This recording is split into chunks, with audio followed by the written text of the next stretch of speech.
Après Teddy Costadio et cet hommage à John Lee Hooker, deuxième partie de cette émission spéciale Cognac Blues Passion, place à deux autres invités avec le duo One Rusty Band et Greg et Léa qui vont d'abord évidemment nous interpréter un premier morceau avec Boogie Woogie.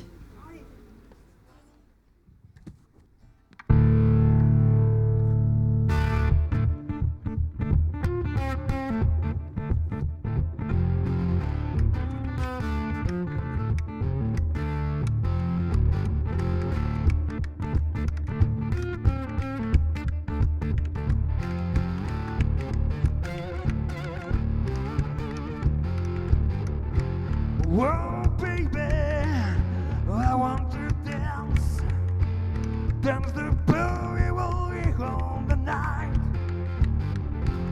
dance with you, electric woman, neck and together, what a night.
Merci. Merci beaucoup. Ça fait plaisir d'être là. Merci, public déchaîné. Le soleil brûlant. Ok.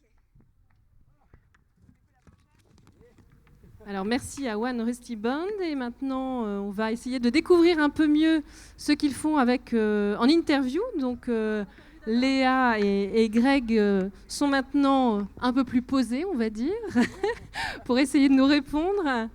Alors, évidemment, tout simplement, déjà, bonjour à tous les deux et merci de ce premier morceau qui...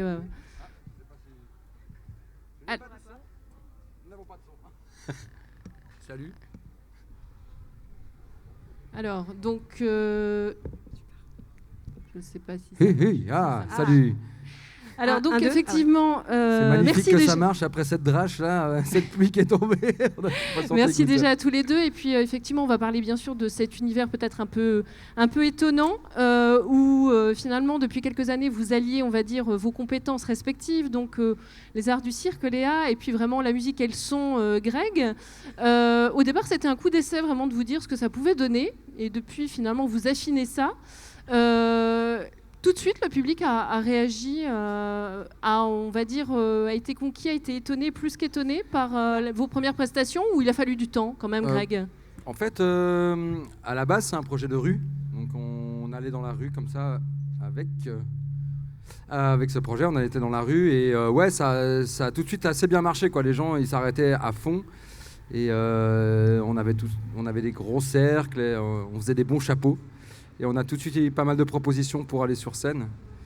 Parce qu'à la base, quand même, je tiens à le dire, c'était vraiment pour nous payer les moules frites sur la côte vers Biscarrosse, etc. dans les Et le Landes. loyer aussi. Et on a vu qu'on pouvait manger beaucoup de moules frites. Voilà, c'est cool. Et oui, il y a tout de suite eu un truc qui nous a étonnés nous-mêmes en fin de compte. Moi, j'ai déjà fait de la rue aussi comme ça. Et en fin de compte, non, les gens s'arrêtaient. Il y avait une ambiance de concert dans la rue, donc c'était assez cool pour ça, quoi. Et donc, progressivement, vous avez affiné ça, vous avez développé ça, vous avez, on va dire, fait en sorte que cette complémentarité, à la base, elle puisse, on va dire, aller plus loin, que vraiment il y ait, finalement, à la fois visuellement et musicalement, vraiment une osmose. Enfin, comment vous le voyez, justement, comment l'un et l'autre, vous vous complétez, vous vous enrichissez, Greg, parce que finalement, vous faisiez de la musique avant tout seul, donc ça a complètement changé, finalement, votre approche. Moi, je viens du rock à la base, et puis en fait, le projet est né à Toulouse. Mais moi, je viens de Suisse, donc de base. Et en fait, là-bas, il y a pas mal d'hommes orchestres, enfin de one-man band. Donc c'est comme ça que j'ai commencé en fait dans ma chambre en fait à m'accompagner d'une grosse caisse, d'une caisse claire. Et Léa qui vient du cirque, qui faisait des claquettes, on s'est dit bah, c'est parfait dans la rue, ça peut faire un truc assez atypique puis se marrer aussi. Et après ouais, on a affiné la chose, on a bossé la chose, on a rajouté au lieu d'avoir des petits amplis, on a des plus gros amplis, on a eu un ampli basse qui en fait au début on tournait avec une Clio, mais et maintenant on a une grosse camionnette, donc voilà, c'est ça qui a changé je pense aussi. Puis on a beaucoup dû travailler aussi les deux pour réussir à ce que ça marche, parce que moi je viens pas du tout de la musique. Du coup, il m'a beaucoup appris, enfin j'ai dû beaucoup apprendre, puis lui il venait pas du tout du visuel et du coup, enfin on va dire des fois c'était pas été facile, mais je trouve qu'on a trouvé un bon équilibre. Voilà, moi je l'écoute au niveau de la musique et quand il me dit t'es pas dans le rythme, c'est que je suis pas dans le rythme, ok. Et puis lui il m'écoute un peu plus pour tout ce qui est visuel ou même tout ce qui est de changer aussi de style de chanson. Du coup il a dû aller chercher d'autres choses que ce dont il avait l'habitude en fait. Alors justement, parce que musicalement, Léa, comment vous vous êtes retrouvés l'un et l'autre pour trouver le bon univers musical qui puisse quand même à la fois vous toucher, vous parler tous les deux, et puis faire en sorte évidemment qu'il y ait quelque chose qui puisse se transmettre après. Donc Léa, vous avez dû vous fondre au départ un peu dans l'univers de Greg ? Ouais, au début, j'ai plus dû essayer de le suivre. D'ailleurs, au début, j'y arrivais pas du tout. Parce qu'en fait, les claquettes, c'est pas du tout fait pour le rock'n'roll ou le blues. T'as bien innové de ce côté-là, je trouve que... Du coup, il a essayé de faire du jazz, mais ça lui allait pas du tout non plus. et puis après, on a réussi... En fait, je suis sortie de l'univers claquette, justement. J'ai dit, bon, ok, j'invente autre chose. Vu que le rythme, ça va pas, et on va trouver autre chose. Et puis, il m'a aidé, du coup, en me disant, ah, ça va pas, ok. Puis ensemble, on a construit... Donc, et puis fait en sorte de créer vraiment votre propre identité, puisque c'est une musique effectivement qui ne se prête pas à la base ou sur laquelle on n'imagine pas forcément des claquettes. Alors c'est ça aussi pour le public, il faut réussir à dépasser simplement le côté c'est étonnant et aller plus loin aussi, parce qu'une fois passé le côté étonnant, il y a quand même autre chose, il y a quelque chose de plus profond derrière justement dans ce que vous proposez aussi oui, il y a un côté ensemble. Un peu spectacle, et puis il y a le truc qu'on dégage, je pense, les deux un peu. Parce qu'on est à la scène comme à la vie, un petit peu ensemble. Du coup, y a ce côté-là peut-être qui ressort un peu sur scène. Et puis, ouais, après, on fait... Enfin, franchement, on s'est pas plus posé la question. Je crois qu'on a envoyé la chose. Et après, Léa, disons que c'est assez atypique comme elle fait des claquettes, c'est plus de la percussion avec les pieds, comme elle le dit aussi. Non, puis, vu que je viens du monde du spectacle aussi, je pense que j'ai l'habitude de projeter beaucoup quand je suis sur scène. Et c'est aussi ce qui m'amuse, c'est pas que le côté musical, c'est aussi de pouvoir transmettre quelque chose. Souvent, les gens, après les concerts, ils viennent nous dire « Waouh, ça m'a donné envie de me remettre à la danse » ou « Ça m'a donné envie de faire de la musique » ou « Ça m'a donné envie de faire des choses ». Et je crois que c'est vraiment notre objectif, de donner envie. Parce qu'on peut dire qu'il y a 2 prestations finalement quand même assez exceptionnelles, parce que quand on joue tout seul de plusieurs instruments, c'est toujours impressionnant pour le public en face. Là, il y a quand même les claquettes qui, en termes de dynamique, de rythmique et puis d'élégance, on va dire aussi dans tout ça, de légèreté, amène aussi quelque chose. Donc il y a 2 prestations, on va dire, en une, et qui ne doivent faire qu'une au final. C'est pas simplement je fais une performance et je fais une performance à côté. Non, absolument pas, ouais. Bah, on mélange plusieurs trucs, on essaie de fusionner tout ça, mais en plus Léa, en plus de faire des claquettes, fait de la washboard. C'est en fait une planche à laver d'époque où elle fait le rythme dessus. Et elle fait aussi des équilles, parce qu'elle ses équilles sur les mains, sur la tête et tout ça. Bon, pour tout ça, il faut venir nous voir en live directement pour s'en rendre compte, en fin de compte, du show aussi visuel que ça donne, quoi. Mais du coup, c'est ça, en fait, ça s'est vraiment enrichi au fur et à mesure. C'est parti des claquettes, et puis progressivement, Léa, vous avez pu aussi justement amener peut-être des éléments que vous aviez acquis, on va dire, avant, et qui finalement collaient bien ou enrichissaient vraiment aussi One Rusty Band. Bah ouais, c'est exactement ça en fait. Petit à petit, on s'est dit, on a commencé tout soft, et puis après, je me suis dit là, je peux faire une chanson où je fais que des équilibres, parce que moi, je viens du cirque, donc ça me fait plaisir de faire ce que je sais faire. Et puis puis après, voilà, c'est ça. Il a ramené une washboard de la Nouvelle-Orléans. On s'est dit c'est chouette parce que les claquettes à la longue, ça peut aussi être un peu redondant. Du coup, ça fait quelque chose en plus. Voilà, petit à petit, en fait, on a construit notre set. Et voilà, puis jusqu'à arriver à un truc qui nous va bien, et qui va bien aux gens en tout cas, on a l'impression. Et dans cet esprit blues finalement, parce qu'on est quand même dans cet esprit blues aussi, aux racines du blues, finalement Léa, vous y retrouvez bien, même si vous êtes quand même à la fois proche et loin des arts du cirque malgré tout. Enfin, on est vraiment dans un entre-deux un peu particulier. Mais parce que le blues, je pense, ça parle à tout le monde. Finalement, j'écoutais du blues, mais même jamais je me disais pas je suis en train d'écouter du blues, mais ça m'a toujours beaucoup parlé. Je fais aussi beaucoup de percussions corporelles, et par exemple les rythmes de base de la percussion, justement le blues, c'est très cardiaque, c'est très 1-2, ça m'a assez vite parlé en fait. Alors on va justement entendre à nouveau comment ça peut vous parler, comment ça peut vous rejoindre et comment ça peut aussi se transmettre bien sûr. Donc ce duo One Rusty Band avec donc Greg et Léa pour un deuxième morceau qui s'appelle Poor Boy Blues. Poor Boy Blues, ouais, c'est des sandwichs de la New Orleans à la Nouvelle-Orléans. Et un sandwich un peu à tout. Enfin, on a été là-bas et du coup ça nous a envie de parler de ce sandwich qui est assez incroyable, de 80 cm. On peut en avoir les plus petits, hein. Ça peut être le French size d'ailleurs, c'est marrant quoi. Mais là-bas, autrement, c'est du coup, voilà. Moi, j'ai adoré ça. Et ça nous a inspiré pour cette chanson, quoi. Et du coup, c'est une chanson où Léa, elle va jouer de la washboard dessus, quoi. Donc voilà. Ça, c'est pas de commentaires. Hommage à ce sandwich. Voilà, c'est ça. Le sandwich du pauvre. The Poor Boy Blues.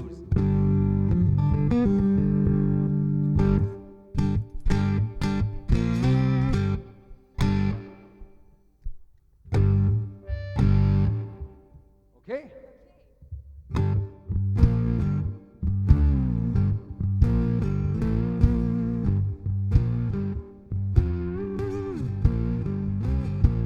When I come home early in the morning, I'm fucking hungry in New Orleans. I go to the station, I go to eat something, and I say, hello chief, I like the power bar sandwich. This is the bitch of the world, the king of poor boy. He made the best poor boy sandwich of New Orleans. He made fried chicken too, catfish and fry, oysters.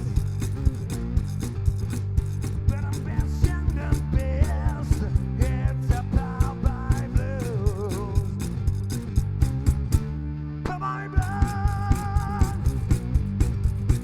power by blood. You can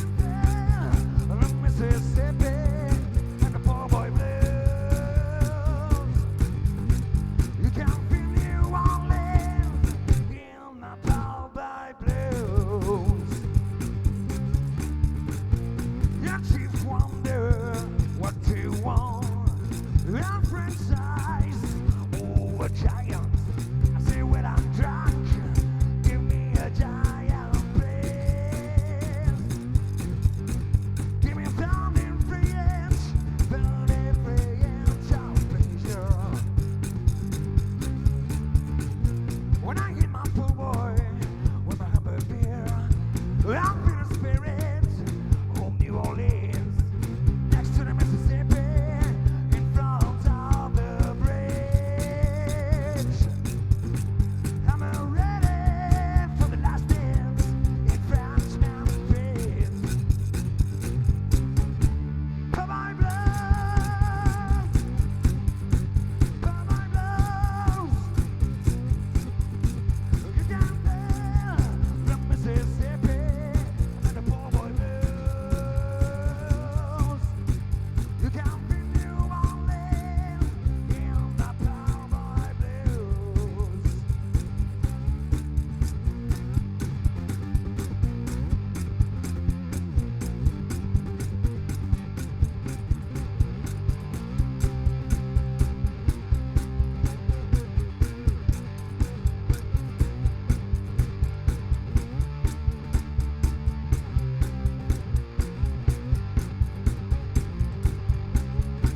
For my blues, for my blues. You can feel the Mississippi and the poor boy blues. You can feel this country. You can feel the Mississippi. You can feel New Orleans. Yeah, my poor boy blues.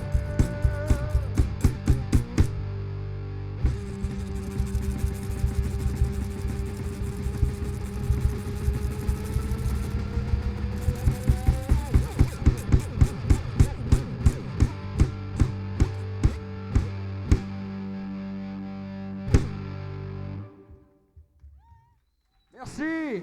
Et merci donc à One Rusty Band, ce duo, Greg et Léa, qui referment donc cette émission spéciale Cognac Blues Passion sur RCF Charente. Merci à vous. Merci à toi.